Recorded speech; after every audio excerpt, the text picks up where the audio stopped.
Paraguay was a very poor country. The Spaniards came because they thought there was a lot of silver in the area. They found nothing, so they lost interest in Paraguay.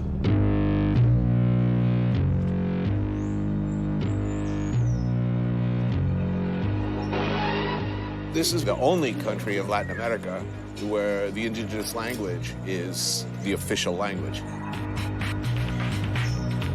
They talk Guarani automatically. I'm married to a Paraguayan woman, and when her fathers come in, they automatically talk Guarani, and I'm more or less out.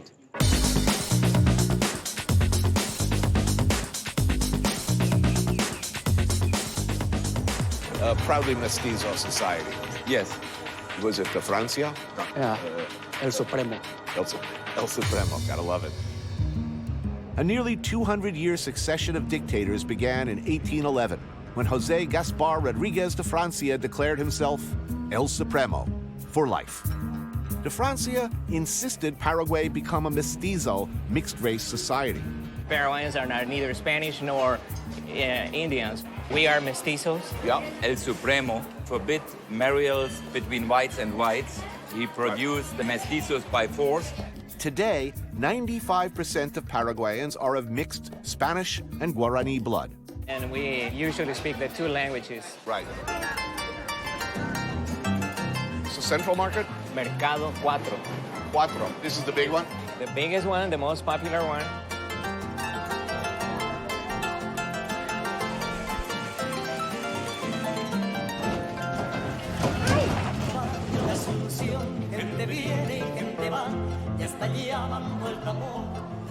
I'm hungry. What's good here? We opted for the soap from the Mandi'i fish. It's a little catfish. And, okay, the saying is that it makes man very powerful. What's he got over there? That looks good. Gnocchi and stew. There was a good Italian influence in Paraguay, so maybe this stew comes from this side. Colonists from all over the world. So you invite them, give them the catfish soup, make the tart and beetroot.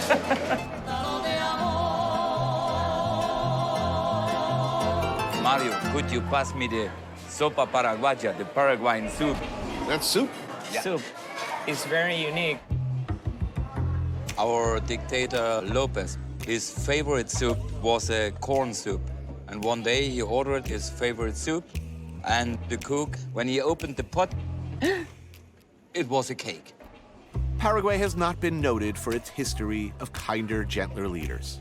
In the 1800s, two generations of Lopez, father and son, one dictator after the other, certainly left their marks on this country. Lopez was pretty much known that for putting a wrong stamp on a letter, you get shot. So the cook didn't want to get shot.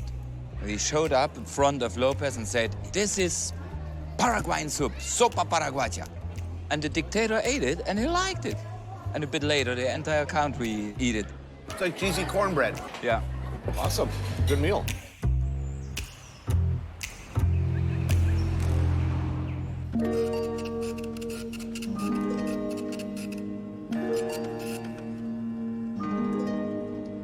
So this was the house, or one of the houses, of the notorious Madame Lynch. Right, exactly.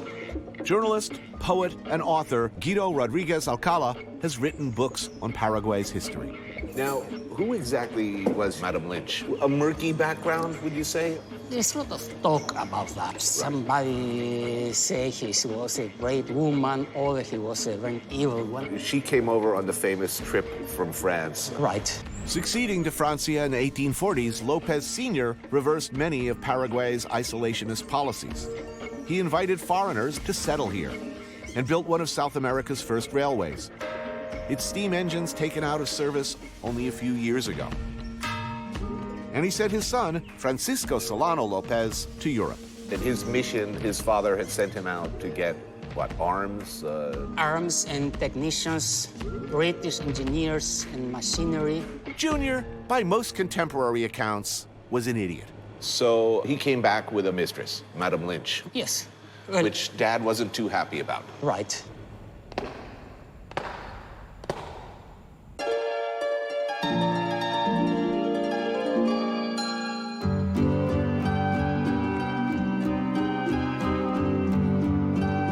was very traditional, and wanted his son to marry a Paraguayan woman and do everything by the book. Right. Paraguay's soon-to-be first mistress, Madame Eliza Lynch, was the already married daughter of an Irish doctor. Ambitious, social climbing, fond of nice things. Clothes imported from France. They say she brought to Paraguay the first piano. And there were parties here.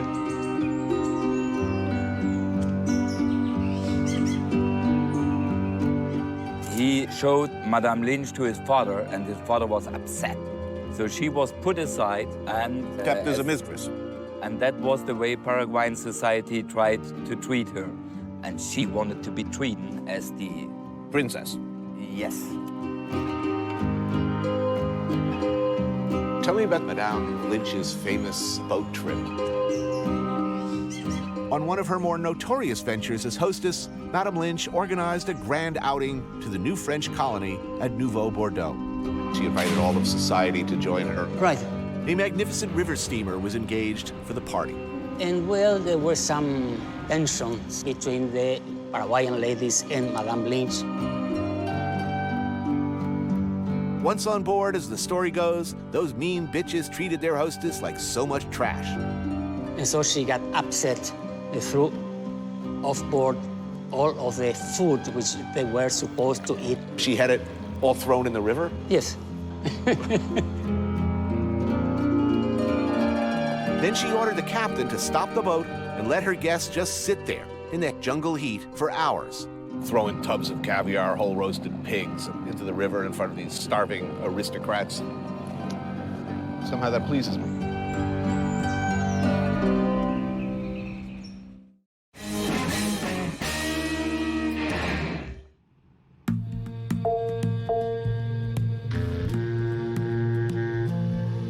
Going back to the very beginnings, various groups with stars in their eyes came here seeking to create a utopia along ideological lines. A Mennonite paradise, repopulate Latin America with Aryan Germans, British, Italians, I mean, you had everybody. Yes, it started with the Jesuit colonies. Yep, the New Bordeaux. I had a great-great-great-grandfather come over to Paraguay around the 1850s. Right. Might have been himself a seeker of some kind of utopian dreams. But they were originally from France. From France, yes. What city do you know? My great-great-grandfather was from near Bordeaux. So I'm curious about this whole episode of the settlement of Nouveau Bordeaux.